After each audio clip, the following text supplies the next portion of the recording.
gostaria que você abrisse então a Bíblia no livro de Salmos de número 4.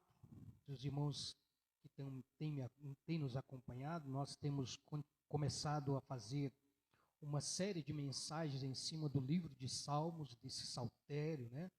Desse livro que não apenas nos apresenta orações, súplicas, declarações, confissões, mas acima de tudo nos mostra, nos traz muitas lições interessantes, histórias desses salmistas que de alguma forma viveram experiências não somente vitoriosas, mas momentos também de fracasso, de socorro. E este salmo de número 4, irmãos, tem a ver com essas experiências, ou a experiência do próprio salmista que a escreve. Então, nós vamos ler o livro de Salmos, de número 4, que diz assim, irmãos: responde-me quando clamo a ti, ó Deus, que me faz justiça. Livra-me de minha angústia, tem compaixão de mim e ouve a minha oração. Até quando vocês jogarão minha reputação na lama? Até quando farão acusações infundadas e continuarão a mentir? Estejam certos disso, o Senhor separa o fiel para si. O Senhor responderá quando eu clamar a Ele. Não pequem ao permitir que a ira os controle. Reflitam durante a noite e permaneçam em silêncio. Ofereçam os sacrifícios exigidos e confiem no Senhor. Muitos dizem, verso 6, quem nos mostrará o bem? Que a luz do teu rosto brilhe sobre nós, Senhor. Tu me destes alegria maior que a daquelas que têm fartas colheitas de cereais e vinho novo. Em paz me deitarei e dormirei, porque somente tu, Senhor, me guardas em segurança. Que salmo interessante, né, irmãos? Porque o livro de Salmos, irmãos, não serve apenas para ser lido ou admirado, como muitos fazem. Muitos admiram o livro de Salmos, muitos admiram as histórias dos salmistas, mas ela, acima de tudo, serve também para ser meditado, irmãos. Por quê? Porque as experiências que os salmistas tiveram, irmãos, são de grande utilidade para a nossa direção. São de grande utilidade para a nossa precaução e para o nosso encorajamento na caminhada. Ao nos contarem o que aconteceu com suas almas e na relação que tiveram com Deus, eles nos dizem o que nós podemos esperar de Deus, bem como o que Deus espera, exige graciosamente, aceite de nós. Então o salmo em questão, irmãos, conta-nos uma experiência vivida por Davi, do qual nós já falamos aqui, né, no salmo anterior, que é também autor deste escrito. E em sua trajetória, irmãos, ele passou por muitas situações que o levaram, desde o início, a ter que confiar e a viver conforme a vontade de Deus. E este salmo, irmãos, reflete essa parte da sua vida. Segundo alguns estudiosos, este salmo ele tem relação com o anterior, que é o salmo de número 3, e o posterior, que é o salmo de número 5, que em outro momento nós também estaremos apresentando, né? Estaremos expondo o salmo de número 5. Então, ambos os salmos, irmãos, tanto o salmo 3, como o salmo 4, como o salmo 5, refletem a situação vivida por Davi quando ele ainda estava reinando. Então, que situação foram estas? A situação foi que ele pecou contra Deus e o Senhor falou que a espada não sairia da sua casa, ou seja, ele colheria amargamente aquilo que ele havia plantado. E o que Davi plantou, irmãos? Primeiro, ele caiu com Batseba, ou seja, ele teve uma relação ilícita, não aceita por Deus. Depois ele não puniu seu filho quando cometeu o abuso contra a sua própria filha, a sua própria irmã. Devido a isso, seu filho Absalão, ele comete homicídio contra esse irmão que abusou de sua irmã por causa do que acontecera. E por último, mais uma vez, Davi, ele não se posiciona, irmãos. E este filho, ao retornar ao seu reino, trama contra ele, querendo matá-lo e destroná-lo do trono. Então, Davi, então, passa a viver como nunca viveu. E como ele viveu, irmãos? Ele foge da presença dos seus inimigos, principalmente do seu filho, onde ele se esconde para proteger a sua própria vida. Então essa era a situação que Davi havia passado. E então ele se achega a Deus e faz o que, irmãos? Ele ora. Ele se achega diante do Senhor e abre o seu coração. Ele fala com Deus que é a sua justiça, conforme o verso 1. Ele fala com Deus que é o seu protetor. Ele fala com Deus que é o seu ajudador. Então ele desesperadamente, irmãos, busca em Deus uma resposta, até que ele pede que Deus tenha misericórdia dele, para que o ouça. Veja a situação que Davi se encontrava. Ele pede ao Senhor, irmãos, socorro. Desesperadamente, ele busca em Deus uma resposta. Então não conseguimos, irmãos, mensurar o seu desespero. Nós não conseguimos mensurar como foi a sua angústia, o seu sofrimento. Mas podemos perceber, irmãos, que a única pessoa que poderia lhe dar um norte era o próprio Deus. Deus é quem poderia lhe dar um norte, irmãos, diante daquela situação que ele estava passando. Por quê? Porque ele sabia, irmãos, que Deus conhecia tudo, que Deus sabia de tudo. Então, ele não tinha outra pessoa com quem contar.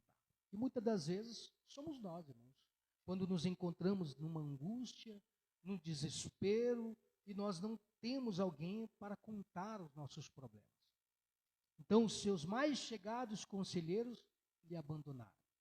Acreditaram, irmãos, que Absalão poderia lhes oferecer algo a mais que Davi não havia prometido a eles.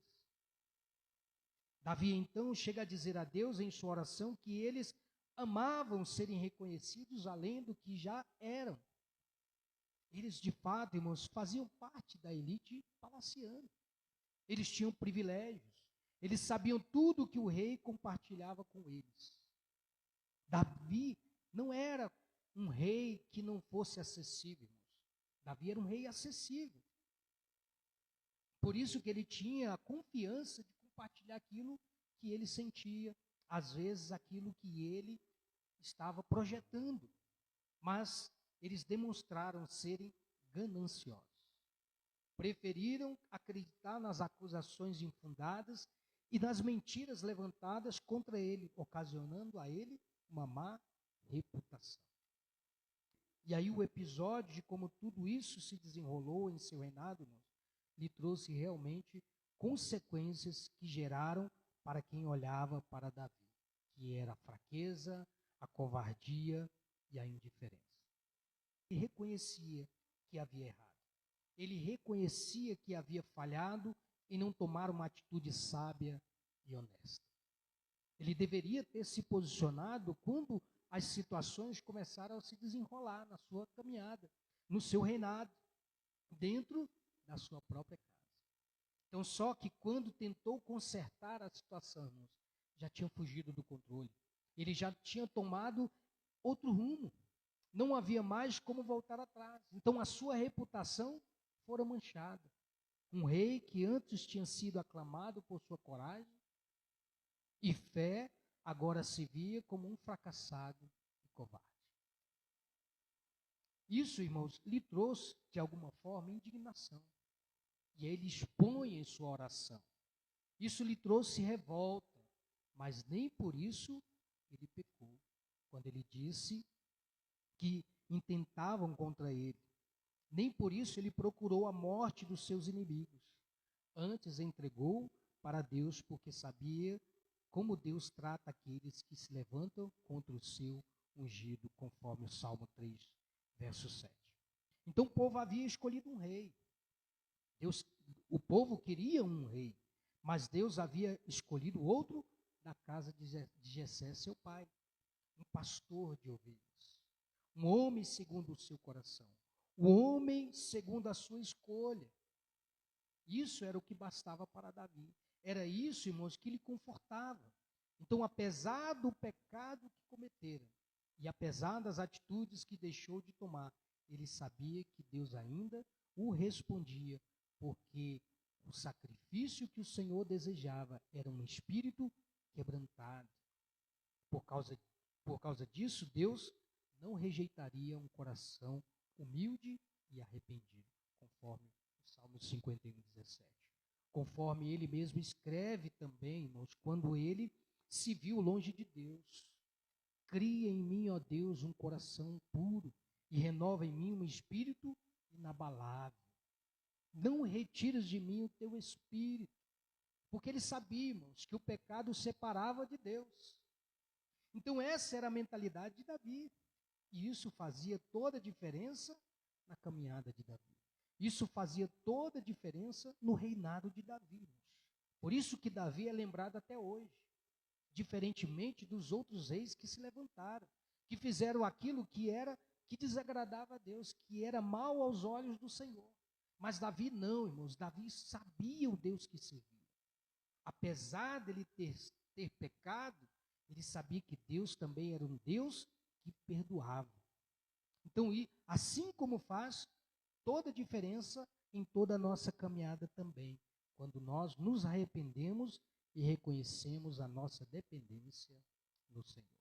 Então, esse é o sacrifício de justiça que ele vai registrar nesse salmo. Esse é o sacrifício que agrada a Deus.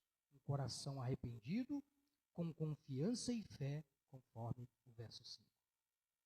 Então, irmãos, Davi determina a sua oração, mostrando que o homem não tem misericórdia. Quem nos mostrará o bem?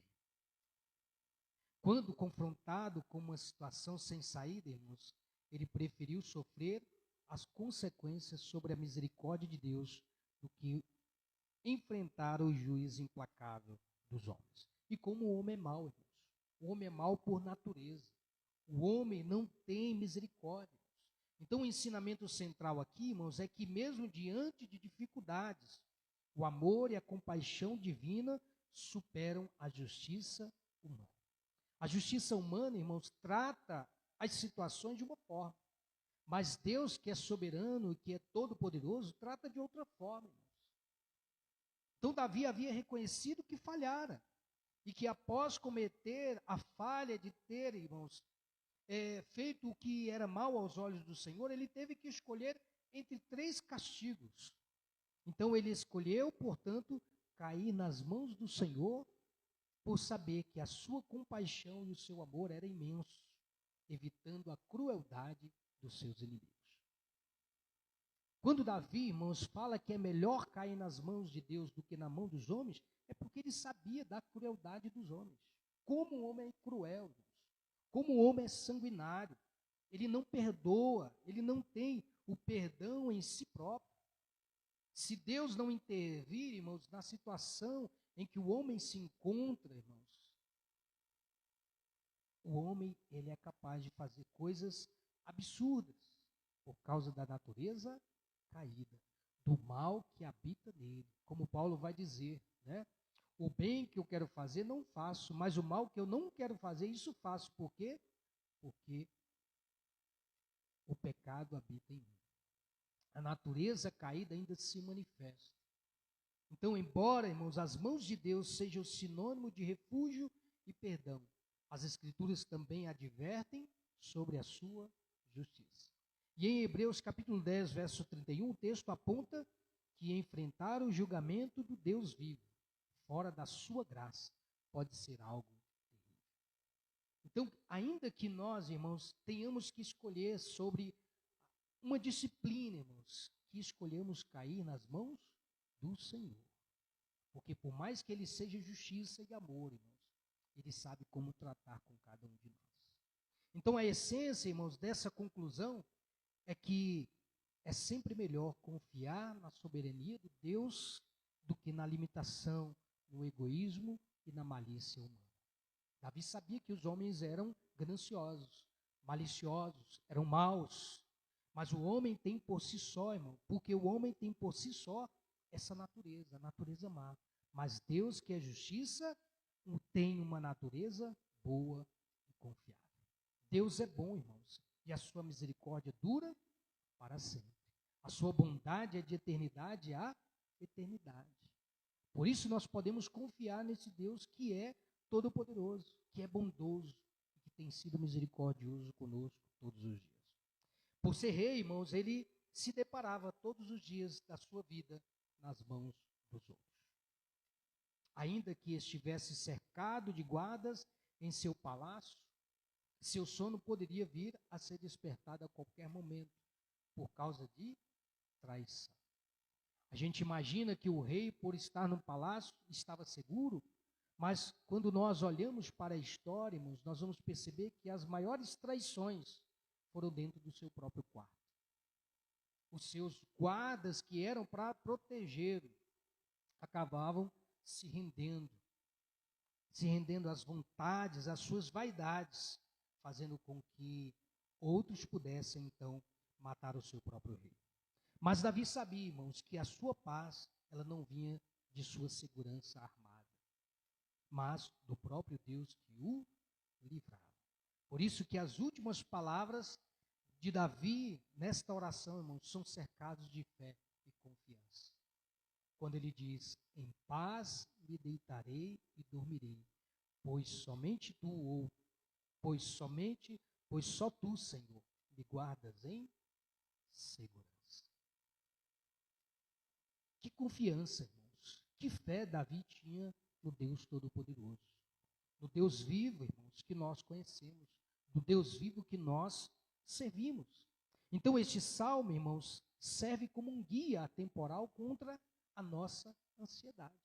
E como temos sido ansiosos, irmãos, com o dia de amanhã.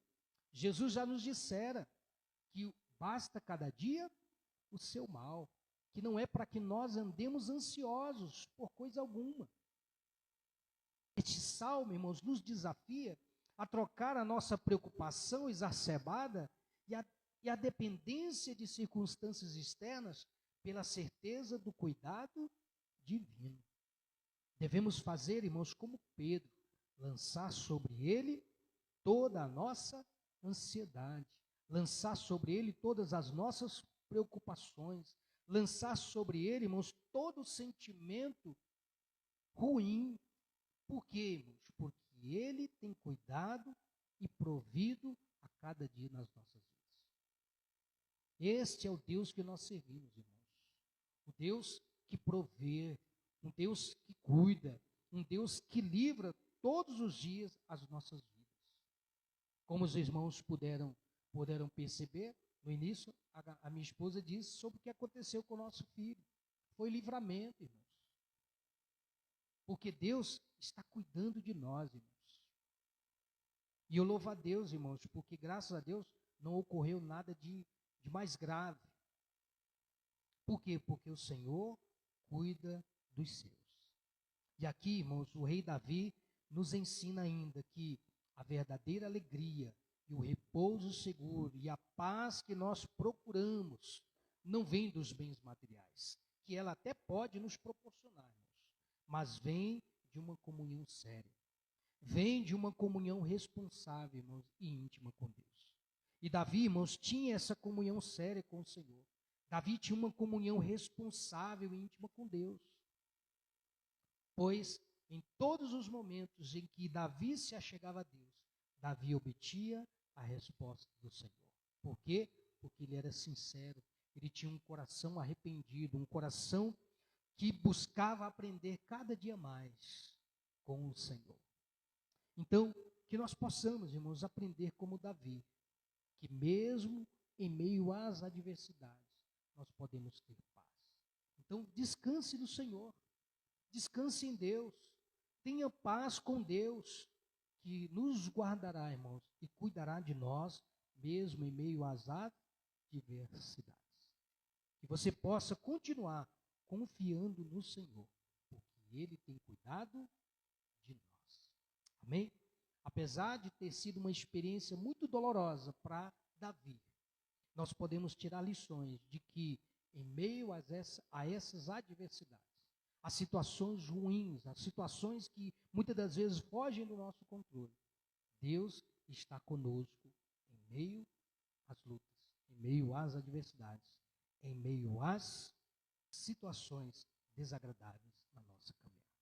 Eu sei que a nossa vida, a nossa caminhada não tem sido fácil, não somente espiritualmente falando, mas circularmente, irmãos, na responsabilidade que nós temos de trazer o provimento para as nossas famílias, para a nossa casa, para o nosso lar, das situações que nós temos passado com os nossos filhos, das situações que nós temos passado. Não tem sido fácil. Não tem sido fácil para você, não tem sido fácil para mim, mas nem por isso podemos deixar de confiar no Deus Todo-Poderoso. Nós não podemos deixar de confiar no Deus que nos livra. Não podemos deixar de confiar no Deus que cuida de nós. Não devemos deixar de confiar no Deus que provê todos os dias na nossa vida. Essa é a razão de nós existirmos, irmãos. Essa é a razão de nós estarmos aqui, glorificando o nome do Senhor, rememorando não somente aquilo que Jesus passou, irmãos, por amor a nós, seu sofrimento, dando a sua própria vida, irmãos, para que nós pudéssemos ter de volta a comunhão séria, uma comunhão responsável e íntima com Deus Criador. Eu desafio você nessa noite, queridos, a passar a confiar mais ainda em Jesus, no nosso Deus, no Deus Todo-Poderoso. Amém?